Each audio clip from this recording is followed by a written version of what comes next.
Got it?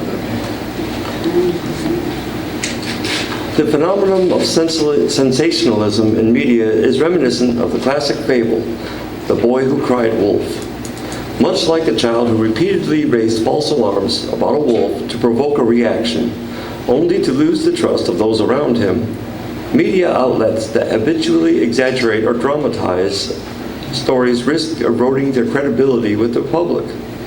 When true and important events do occur, audiences may become skeptical or dismissive, unsure of whether the situation is genuinely serious or just another example of overblown coverage.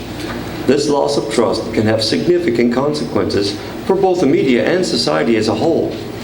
Understanding sensationalism in media outlets and how media outlets sensationalize news and information.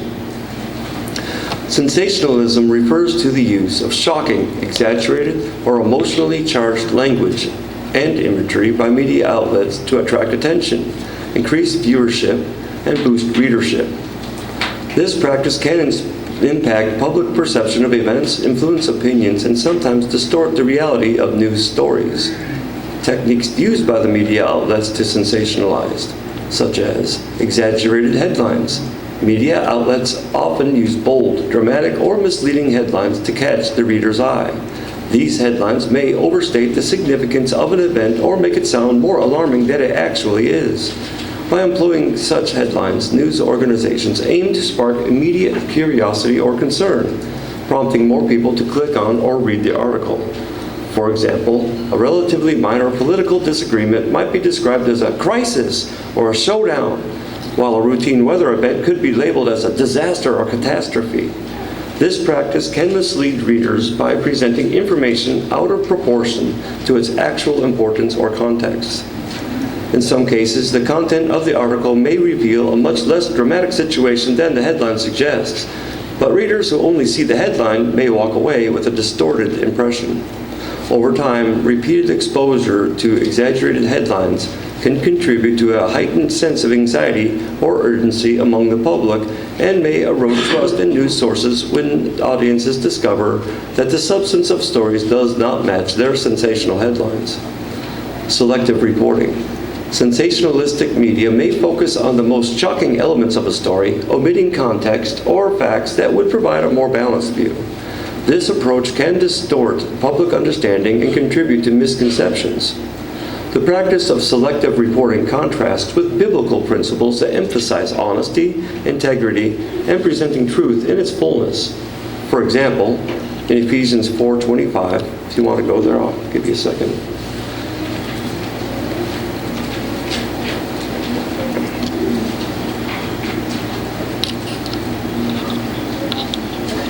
And this is the NIV, but it's pretty close, I think, through the other. But anyway, so therefore each of you must put off falsehood and speak truthfully to your neighbor, for we are all members of one body. This verse encourages transparency and discourages the withholding of important information that would lead to a more accurate and complete understanding of events. Additionally, you don't have to go there, but in Proverbs 12:22, it says, "The Lord detests lying lips, but he delights in people who are trustworthy." And that's from the NIV. By striving for thoroughness and fairness in reporting, media outlets can honor these biblical values and help foster a more informed and united society. We also know they're not going to do it. Selective reporting. This technique involves choosing specific details or incidents that are likely to provoke strong emotional reactions from the audience while deliberately leaving out information that could diminish the perceived drama or severity of the event. For example, when reporting on a crime, a media outlet might highlight the most disturbing aspects and ignore mitigating factors such as the broader circumstances or subsequent actions taken to address the issue. By doing so, the coverage can create a skewed or incomplete picture for viewers and readers, leading them to form opinions based on partial or misleading information. Over time, repeated use of selective reporting can shape public perception, reinforce stereotypes, and contribute to misunderstandings about the true nature of events or issues. This practice ultimately undermines journalistic integrity and the public's ability to make informed decisions. That might also be the plan. But anyways, emotional language. The use of strong, emotive words and phrases can provoke intense feelings in the audience, making the story feel more urgent or important. This technique often appeals to the audience's emotions rather than encouraging rational analysis and critical thinking. The Bible offers wisdom on the power and influence of words, cautioning against using speech to manipulate or stir up unnecessary emotion. This is in NIV. It's Proverbs 15:1 says, "A gentle answer turns away wrath, but a harsh word stirs up anger." This verse highlights how language can escalate or calm emotional responses, underscoring the ethical responsibility to use words thoughtfully rather than to provoke. Media outlets often carefully select language designed to elicit specific emotional responses, such as fear, outrage, sympathy, or excitement from readers or viewers. For instance, describing an event as devastating, shocking, or heartbreaking can amplify the perceived seriousness of a situation, even if the actual impact is less severe. This technique encourages audiences to react immediately and passionately, sometimes before they have all the facts. By framing stories with emotionally charged language, news organizations can boost engagement and encourage sharing. But this approach may also distort the audience's understanding of events. Over time, the habitual use of emotional language in reporting can desensitize the public, heighten anxiety, and contribute to a climate of heightened drama, making it harder for people to distinguish between genuinely important news and stories that have been exaggerated for effect. Graphic images and videos, including disturbing or graphic visuals, can heighten the emotional impact of a story and draw more attention.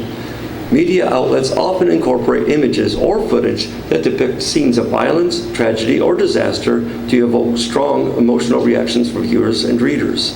These visuals can make stories feel more immediate and visceral, prompting audiences to pay closer attention or share the content with others. While such imagery can be powerful in conveying a seriousness of an event, it also has the potential to sensationalize the news by emphasizing shock value over context or nuance. In some cases, the repeated use of graphic content may desensitize viewers, causing them to become less sensitive to real-world suffering or danger. Conversely, it can also increase anxiety, fear, or distress, particularly when images are broadcast without proper warnings or context. Additionally, focusing on the most dramatic visuals can overshadow less visible aspects of a story, leading to a skewed perception of events. This approach can ultimately influence public opinion and behavior in significant ways, reinforcing the cycle of sensationalism in media coverage. Speculation and rumors. Sensationalist media outlets often report on rumors or unverified information, presenting these as established facts to generate drama, intrigue, or controversy. This tactic can mislead audiences, as it blurs the line between substantiated news and mere hearsay. By giving prominence to speculation, such outlets can create confusion, inflame emotions, and sometimes even damage reputations or influence public opinion without evidence. This approach undermines journalistic integrity as it prioritizes attention and engagement over truth and responsible reporting. In the broader context, the spread of rumors can contribute to misinformation, erode trust in media, and foster unnecessary anxiety or division among the public. I just want to pause for a minute and say this is a good plug for Cogwriter. You don't get a whole lot, you don't get any of that. You get actual information and how it ties into biblical prophecy, where we're at today. But anyways, this practice is not new. Concerns about the harm caused by spreading unverified information are echoed in biblical teachings. The Bible repeatedly warns against gossip, slander, and the careless spread of rumors. In Proverbs 11:13, and again, I'm using the NIV, so if you want to follow along, it's fine, but a gossip betrays a confidence, but a trustworthy person keeps a secret. This verse highlights the ethical responsibility to avoid spreading unverified or private information, emphasizing trustworthiness over sensationalism. In Exodus 23, verse 1, NIV again, "Do not spread false reports. Do not help a guilty person by being a malicious witness." This passage directly cautions against sharing false or unverified reports, aligning with journalistic principles of accuracy and verification. A few media outlets come to mind that like to twist some people I know. But anyways, James 3 verses 5 through 6, the tongue is a small part of the body, but it makes great boasts. Consider what a great forest is set on fire by a small spark. The tongue is also a fire, a world of evil among the parts of the body. It corrupts the whole body, sets the whole course of one's life on fire. Here the Bible warns about the destructive potential of careless or harmful speech, including the spread of rumors. In Proverbs 16:28, and I apologize for not giving you guys enough time to find these, but I'm going to go over time if I don't. So anyways, bear with me. A perverse person stirs up conflict, and a gossip separates close friends. This reinforces the idea that rumors can create unnecessary strife and division, much like sensationalist media coverage can polarize and mislead society. In sensationalist reporting on speculation and rumors mirrors behaviors warned against in biblical scripture. Both modern media ethics and biblical teachings encourage careful discernment, truthfulness, and the avoidance of spreading unverified or harmful information. Repetition, repeating alarming details across multiple reports or platforms, can amplify the perceived seriousness of an event. Why do media outlets sensationalize? Media companies often face intense competition for audience attention. Sensationalism can lead to increased ratings, more website clicks, and higher advertising revenue. Additionally, in the age of social media, sensational stories are more likely to be shared, further increasing their reach. The impacts of sensationalism: public anxiety. Overstated or frightening news can cause unnecessary fear or panic among the public. Misinformation. Sensationalism may lead to the spread of false or misleading information affecting public understanding of important issues. The erosion of trust. When audiences recognize exaggeration or bias, they may lose faith in media outlets as reliable sources of information. Polarization. Sensationalized stories can deepen divisions or reinforce stereotypes within society. Sensationalism is a common tactic among media outlets striving to capture and retain audience attention. While it may serve commercial interests, it can also distort public understanding and have negative social consequences. Being aware of these practices can help audiences critically evaluate the news they consume. How does this apply to us, though? It is common today for individuals to share media and, unintentionally, contribute to the promotion of sensationalized content. Social media platforms, in particular, encourage rapid sharing and emotional engagement, sometimes rewarding the most dramatic or attention-grabbing stories with greater visibility. This dynamic can lead us to sensationalize our own experiences or perspectives in order to attract attention, validation, or support from our peers. Over time, this can become embedded in our social interactions, shaping not only what we share, but also how we interpret events around us. From a psychological standpoint, the tendency to engage in sensationalism is linked to cognitive biases and social reinforcement. Studies have shown that humans are naturally drawn to novel, emotionally charged information, a phenomenon known as negativity bias. This bias makes us more likely to notice, remember, and share alarming or sensational news. Additionally, the structure of social media platforms leverages algorithms that prioritize content with high engagement, often amplifying sensationalized posts. This creates a feedback loop. The more we share and engage with such content, the more we are exposed to it, and the more normalized it becomes within our social circles.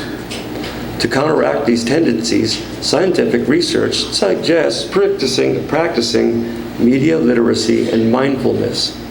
Think like the Bereans of old, questioning the source, seeking out balanced information, and reflecting on our motivations before sharing can help prevent the spread of misinformation and reduce the impact of sensationalism in our communities.